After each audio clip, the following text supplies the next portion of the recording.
Hello, everybody, and welcome to the 6th Annual News and Finance Conference, hosted by Columbia Business School's Program for Financial Studies. I'm Paul Tetlock, finance professor at Columbia and one of the organizers of the conference, along with Harry Mamaysky, Paul Glasserman, and Melina Denebon. Thanks to all of you for joining us this morning. We've got a great event planned for you. It features outstanding academic research on textual analysis and financial markets, as well as a lively panel discussion on inflation news and how it's affecting markets. The credit for this unique event should go to Harry, director of the PFS, and to Melina, co-director of the PFS, who always ensure that this event is successful, and to all of the presenters, panelists, and other participants without whom this conference would not be possible. I have the pleasure of introducing our first presenter, Sanjeev Das, who's the William and Janice Terry Professor of Finance and Data Science at Santa Clara University and an Amazon Scholar at AWS. Sanjeev has extensive expertise in finance, textual analysis, and machine learning, and does cutting-edge research in these fields. He's published over 120 articles in academic journals, won numerous awards for research and teaching. We're very lucky to have him here today with us to present his work on multimodal machine learning. So the ground rules are as follows for the presentations. Each presenter is going to present for about 30 minutes uninterrupted, and then take questions from the audience for 5 to 10 minutes at the end. Paul Glasserman and I are going to play the role of heartless time enforcers, ruthlessly cutting off any questions that extend beyond the allotted time to keep us on schedule. Okay, so in that spirit of keeping us on schedule, I'm delighted to hand over the virtual floor to Sanjeev, who's going to share his screen with us whenever he's ready. Thank you. Okay. I'll just adjust a few things here and make sure I have everything in place so I can see everyone too. Wonderful. And my screen is full screen, right? So I think we're good. All right, great. Okay, so let me get started. First of all, thanks so much for having me at this conference. I mean, I've actually missed the previous ones because just couldn't make them, but this is so great to be here finally and speaking at the conference. So really appreciate the invitation and all the organization and the kind introduction as well, Paul. So the usual disclaimer applies. These opinions are my own and not those of Amazon. And I'm gonna talk about work that's actually been done with several people covering a few papers. So, and I'll try and keep it high level to give you the gist of the ideas in here. And the work is, of course, published and on the web, so people can get it whenever they need to. So the idea here is to really, sort of convince folks that, multimodal machine learning is coming of age, has already been there for a while, but there's a lot of scope for this in financial research as well. The second thing I want to show you is some work I've been doing at Amazon over the last few years, so that I've been trying to work to democratize the hard ML problems so that academics in finance and economics can kind of use that work easily and get started on a journey to do research that generally tends to be hard if a lot of computer science is involved. Okay, so this is sort of the general gist of the idea here. If you look at a financial trader, they're generally sitting and looking at tons of screens. The modalities of data that they're ingesting and making decisions with tends to be pretty large. And you get image information from stock charts, for example. You get news feeds, and you're reading news and analyst reports and SEC filings, for example. And then you're obviously looking at tables and spreadsheets, which are numerical and categorical data, which we generally call tabular data. And humans never really make decisions based on one modality of data. They usually make decisions on all these modalities ingested together at the same time. As econometricians, we're all pretty well trained. We tend to do that a lot. And econometrics has been super successful on tabular data. But machine learning has also been successful on non-tabular data, text, images, and so on and so forth. I already mentioned that humans are sort of not unimodal. We generally tend to be multisensory. And so when we want to build our models now with machine learning and AI, we probably want to build them in our own image and hopefully get better models than we have with purely tabular data. So the motivation is pretty thin and simple. And the other motivation for this is AI and ML generally needs very large quantities of data to train good models. And there's always been criticism that machines are really not that close to humans in terms of the way they have intelligence, because this intelligence requires so much data. And humans, like children, seem to learn from very few examples. And so one of the things that people have posited, and it's conjectural, is that maybe humans do well because they're multimodal, and the context they get from multiple modalities, mitigates this need or this thirst for a huge amount of data to be ingested before you get a good model that actually gives you high predictive ability. So having said that, this is just not by way of marketing or anything. It's really just to say that when I joined Amazon, I started building tools that I really wanted and got help from a lot of engineers there. And SageMaker is basically the machine learning framework that everybody uses there. And I was building tools inside that. There's a group of models that are built into this that are actually for finance, and you deploy them as model cards, and anybody can click on them and actually use them. So that's my hope, to actually democratize some of this work. So if you sort of logged into this interface, you'd basically see a whole bunch of cards. There's almost 400 different types of cards for people who want to get started on an ML journey. And these cards tend to be, these are some of the finance cards that are there, and they tend to be, you click on them, you open them up, and then you can kind of, use the solution, see how it works, and then modify it with your own data so that you can actually build your own models, not from scratch, but, start at a point where something's already been pre-built and is deployable. So that's just the technology behind all of the work that was done. But I'm just going to spend more time on the science of what's behind this technology, because this is sort of more of a research presentation. So my general workflow has been as follows. I try to get a whole bunch of text. So one of the things I wanted to do was create a tool that would actually help people collect a data set of SEC filings without having to do a lot of work, a single API call that would generate that data set. And so this was what, one of the easy things to do was just build an API and provide it. So that's what was built. So in the left box up here, what we call FinText, and maybe I'll just get the spotlight on it.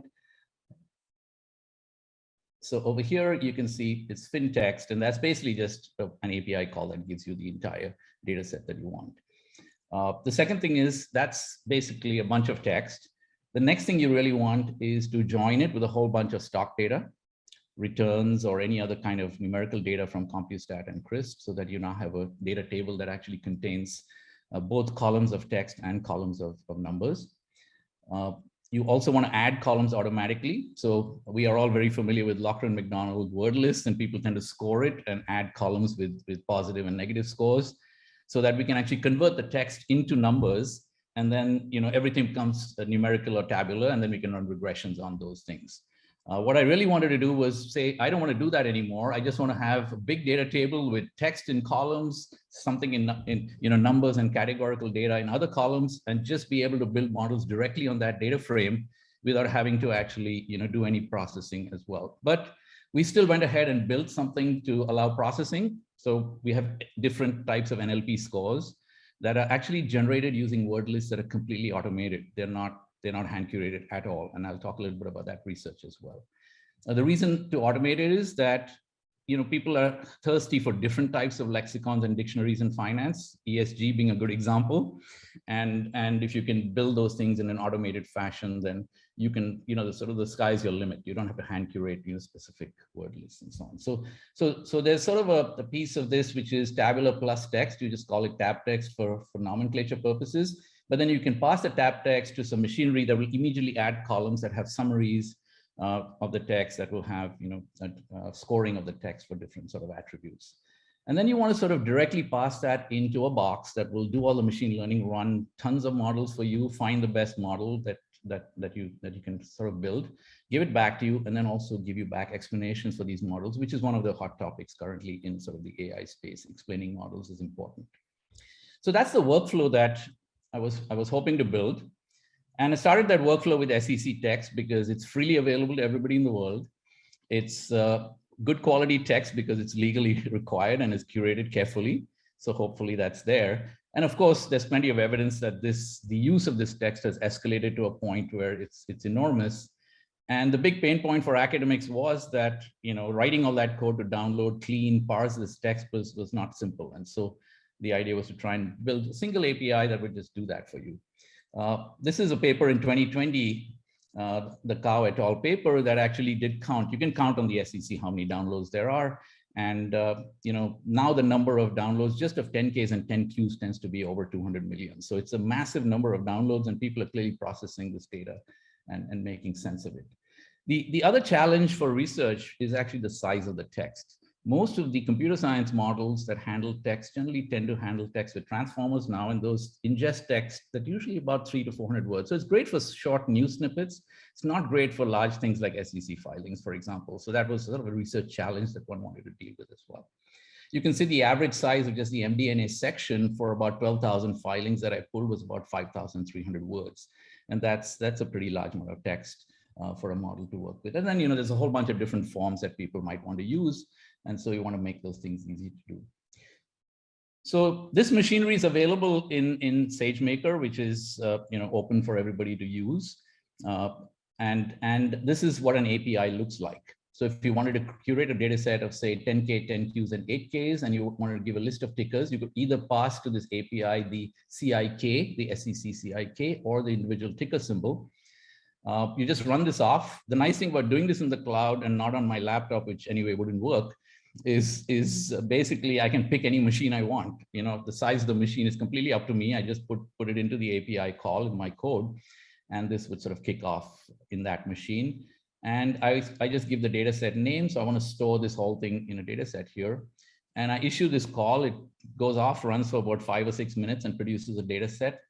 And that's kind of what it looks like. It'll give you back all the forms, 10K, 10Qs, with clean parsed text, with all the different sections of the form broken out. And so this basically allows me to build a data set in a couple of hours rather than, hack on the code for months and build it out. So this is my first starting point to actually build this out and get somewhere with it.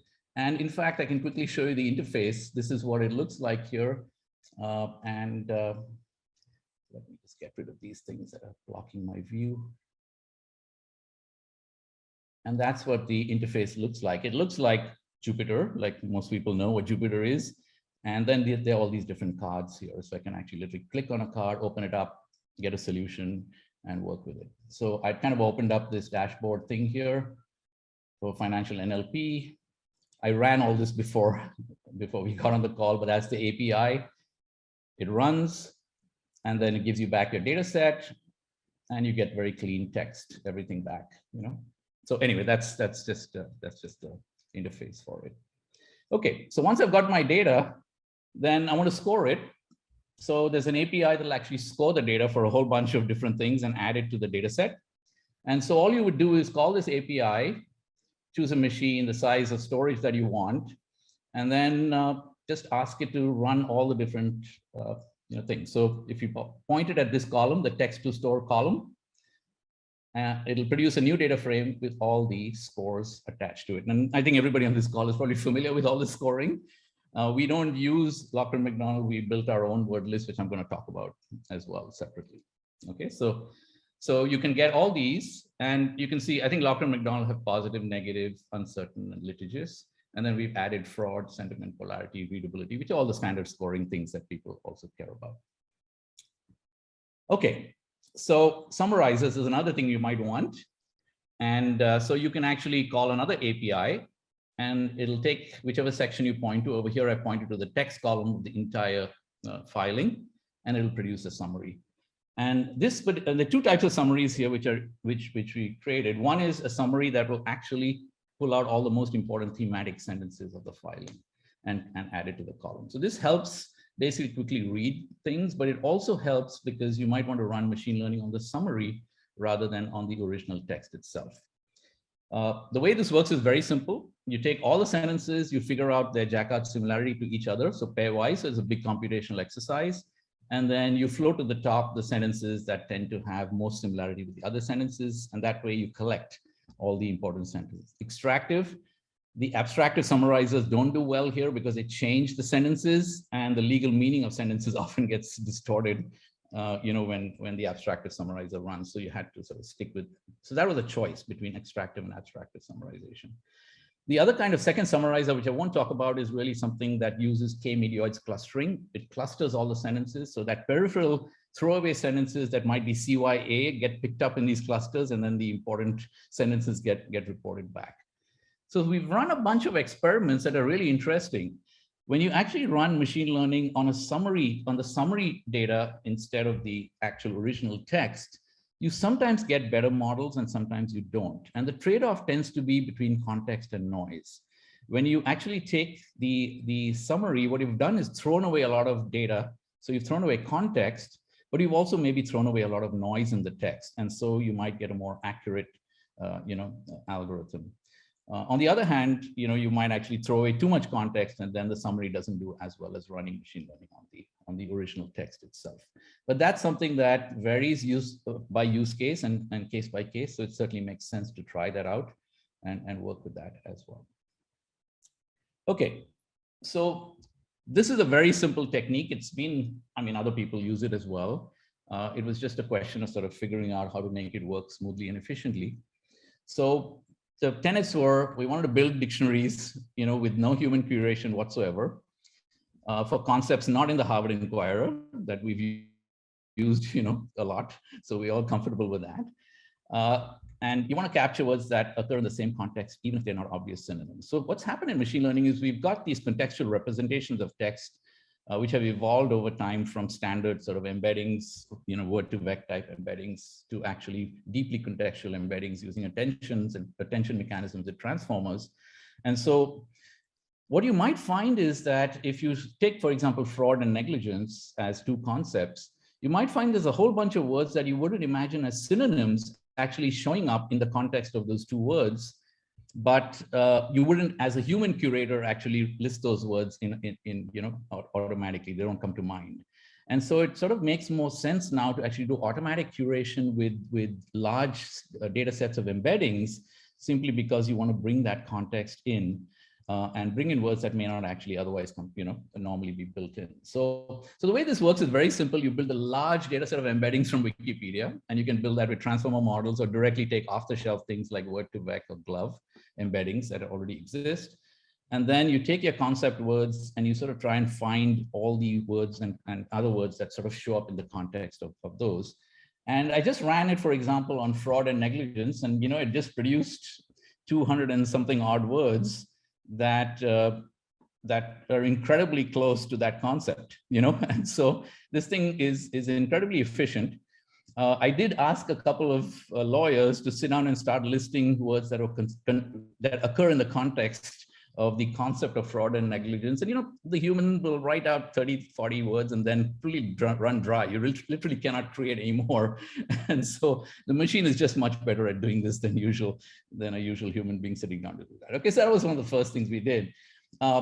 We also have a technology that also looks at, you select your embedding space, you select word pairs. So we actually pass pairs of words, which turned out to be a lot better. You can pass synonyms if you like, and then you'll get the union set of all the words that relate to those synonyms. Or you can pass antonyms, actually, because what you can do with antonyms is get two sets of word lists and then make sure you don't have overlapping word lists. So you get a slightly sharper word list from that as well, and so on. Okay, so you can see you get, you can do positive, negative, risk, safe, uncertain, certain, things like that. Or you can just do synonyms like fraud, negligence, which I showed you earlier. If you do negative, positive words, I'm just showing you what it generated. There's a whole bunch of these as well. And interestingly, the overlap with Lockyer McDonald isn't very great. So the question was, fine, you got this list. Now, does it really do well when you run models and try to fit models to this data? The second question that comes up is, should you be actually using the whole text anyway? And why even bother with these word lists, anymore? So a couple of experiments. There's a paper, in the paper we also do, I'm just showing you one table. This is on financial news. And, if you actually ran it on all the text, you'd get very high levels of accuracy in a three-way classification. You have positive, negative, neutral sentiment. If you use only the Lockyer McDonald word list, so you just scored the text for those four, attributes, you do get pretty good, reasonable success, but it's way below what you get with the full text. So you definitely want to use all the text as much as you can with machine learning, something you really can't do with econometrics directly. If you take FinLex, we get comparable performance to Lockyer McDonald, but slightly inferior. So there is some value to human curation for sure. But then if you take the extended word list that we have, with the other categories, you can do slightly better. We did that on a tweets data set as well. And generally speaking, I mean, the story here is try and do things multimodal. That might be more interesting. Okay, so let me now move on to sort of talking about some research that's been published on, multimodal. I'll take one use case, which is credit ratings.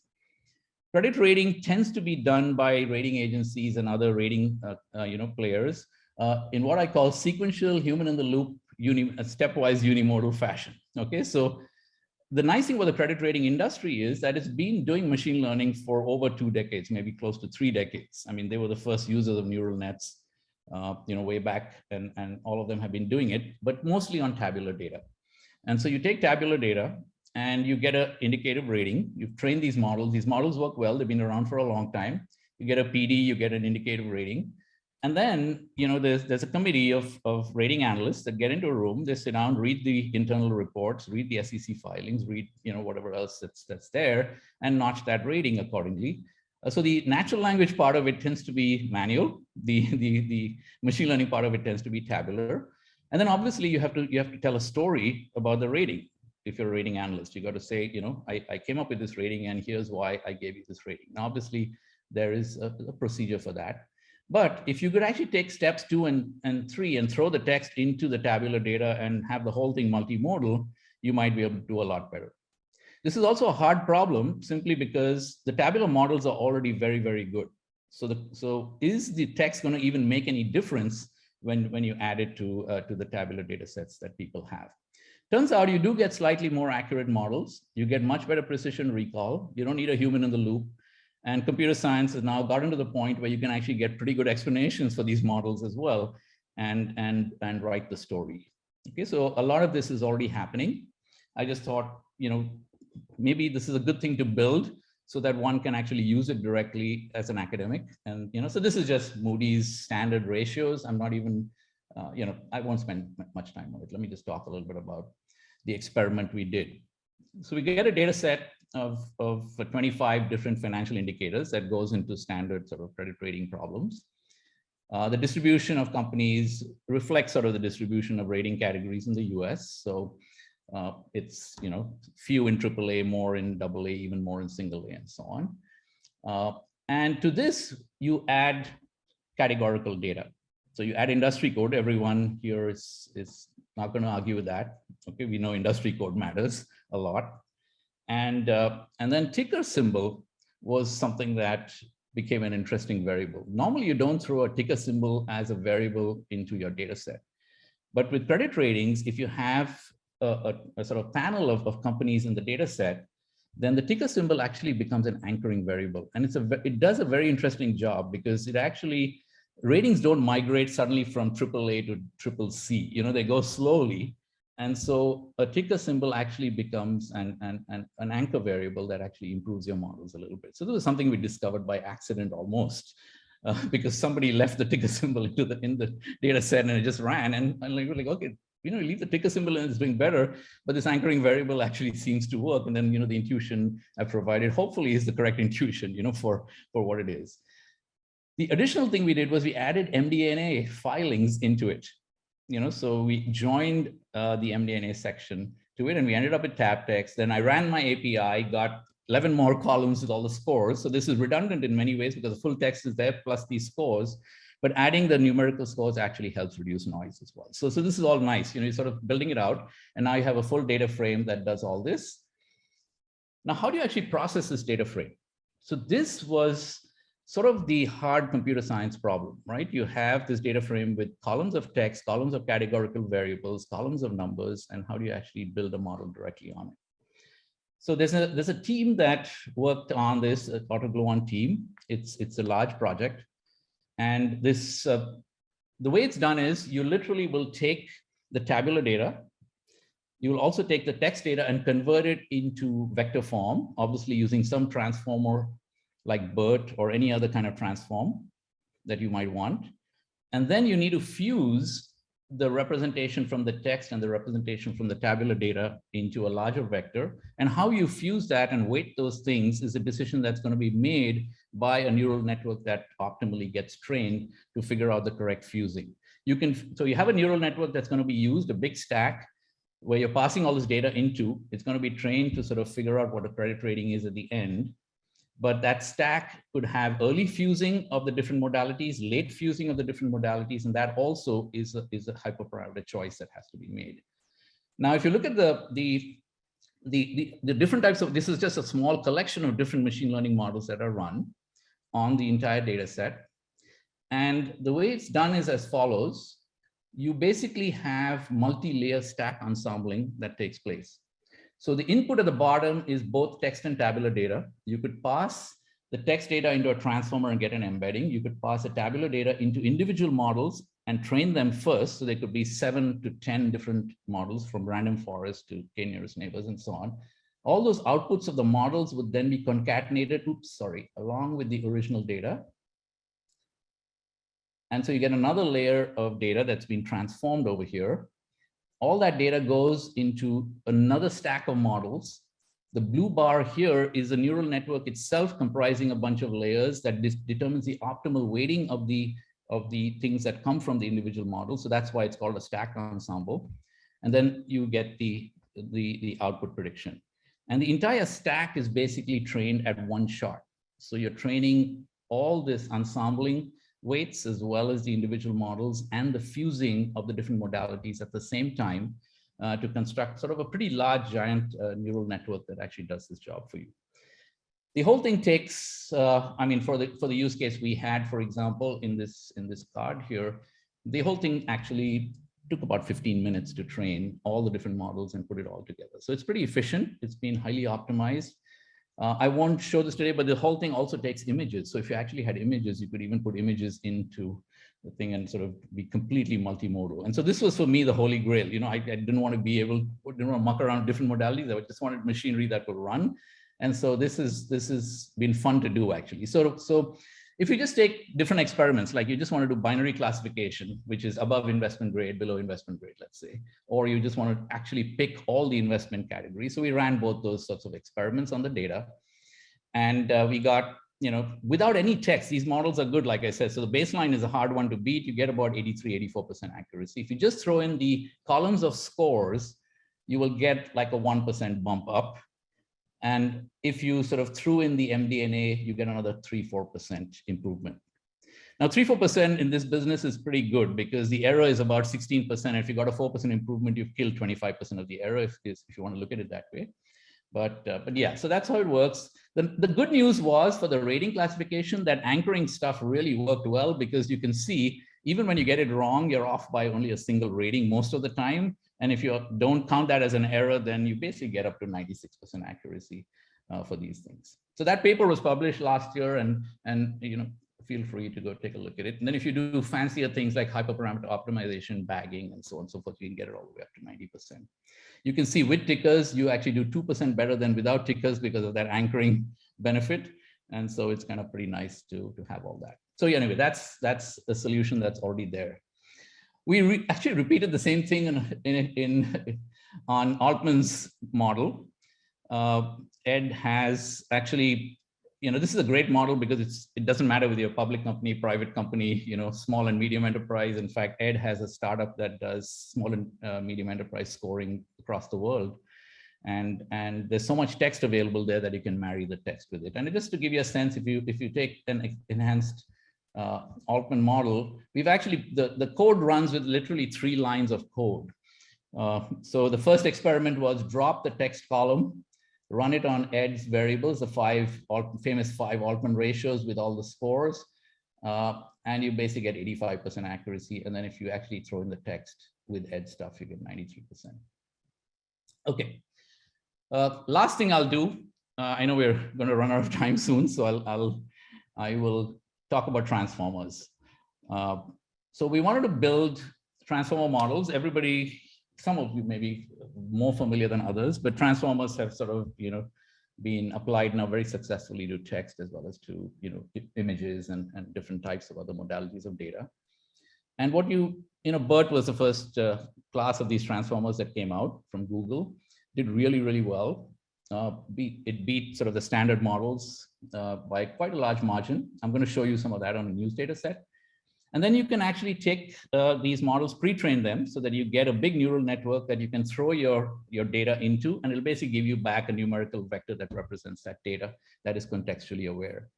And a lot of folks in finance have been playing with pre-training these models with additional financial data. So we took the Roberta models, which was Facebook's sort of improvement on BERT, which was trained on all of the big Wikipedia text corpus.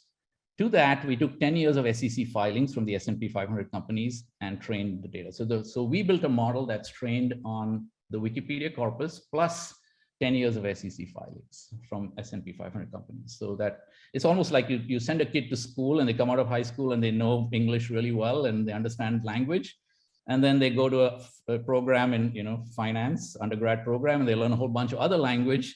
And so you further keep training this child, over through the undergrad, and they end up with knowledge of financial language that's contextually aware. So now, does that actually pay off? The model we built is a neural network that's about 150 million parameters. The standard BERT is about 110 million parameters, and this is a Roberta model. And just to give you an idea of how it ran, this was an expensive thing to do because we had to run 250,000 rounds of training on a distributed platform of 8 machines. Each of them had 8 GPUs on it. And so this took about 3 weeks. And so that's something I could never do at the university, so it helps to have access to good resources. And so we trained this model, and then we sort of said, okay, we trained on SEC filings. Let's take financial news instead and see how well it does on a financial news data set. So it's not using the same kind of text. So if you do it without BERT type models, you can get as good as 86% on a 3-way classification problem of sentiment being positive, neutral, and negative. The BERT models get you up to 92%. So you still have an 8% error. And then if you go to these financially trained models, you get up to about 96%. So you halve the error. And so it's certainly fun to do this. We also built models that are only trained on SEC text, just in case your data set might work better on somebody who never went to high school, but just went straight to a finance undergrad program and learned finance that way. And that might be another way to go. So anyway, so that's just what we did. There's a whole bunch of I can send it around if people want to use it and have documentation. But I just thought I'd end over here with these multimodal transformers have become extremely huge. The one I've showed you and the ones I've built and used are actually simple. We're getting separate representations from each modality, and then we are fusing them in intelligent ways using neural networks. And now people are taking the whole thing at one shot and generating one embedding.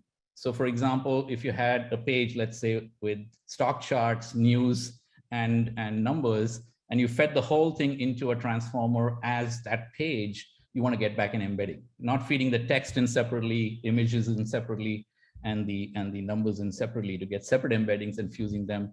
That's where you want to be. Okay, I haven't got there yet, but out of the Beijing Academy of AI has come this WuDao 2 model, which is the biggest model. It's about 10 times the parameter size of GPT-3, which is the OpenAI model that generates text.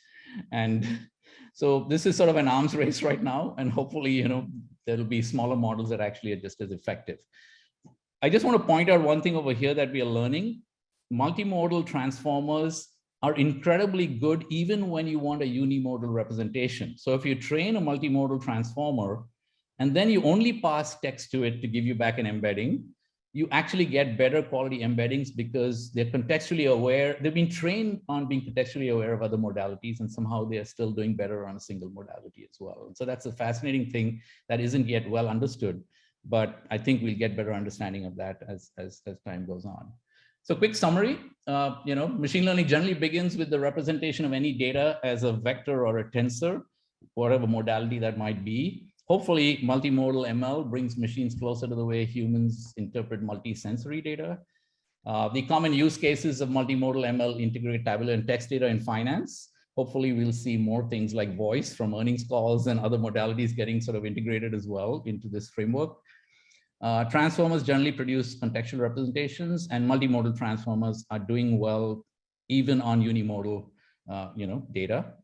And finally, a lot of this just requires distributed, computation at scale. And so it's been wonderful working in the cloud and having, automatic tooling to actually be able to distribute some of this computation. So anyway, that's been sort of an exciting journey. I thought I'd just mention that, this multimodal stuff might be exciting to a lot of academics. And if you're interested, get in touch and I can probably help out. So thanks, Paul. Thanks everyone for listening to the talk. Thank you.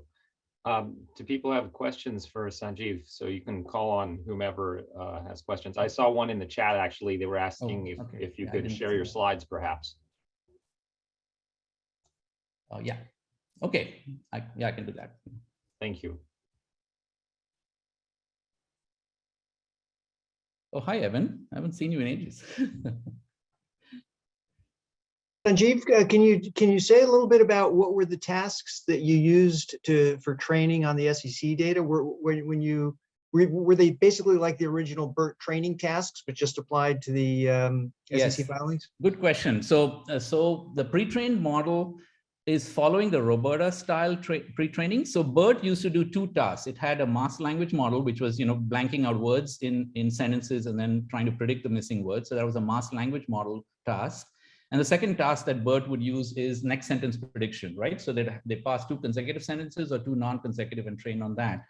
What Facebook discovered was that with Roberta was that actually the next sentence prediction was not ideal. And so they actually stopped using that. So what we did was we basically took the Roberta style training, only did masked language modeling, but we didn't take Wikipedia and book corpus and SEC filings. We actually dropped the book corpus. The idea being that we wanted to give enough play to the financial text. And so we decided to drop the book corpus. So we trained on the Wikipedia corpus and the SEC corpus of our own 10 years of SEC filings and didn't use book corpus. So hopefully that gives you a picture of how the pre-training was done using standard Roberta sort of style pre-training. Thanks.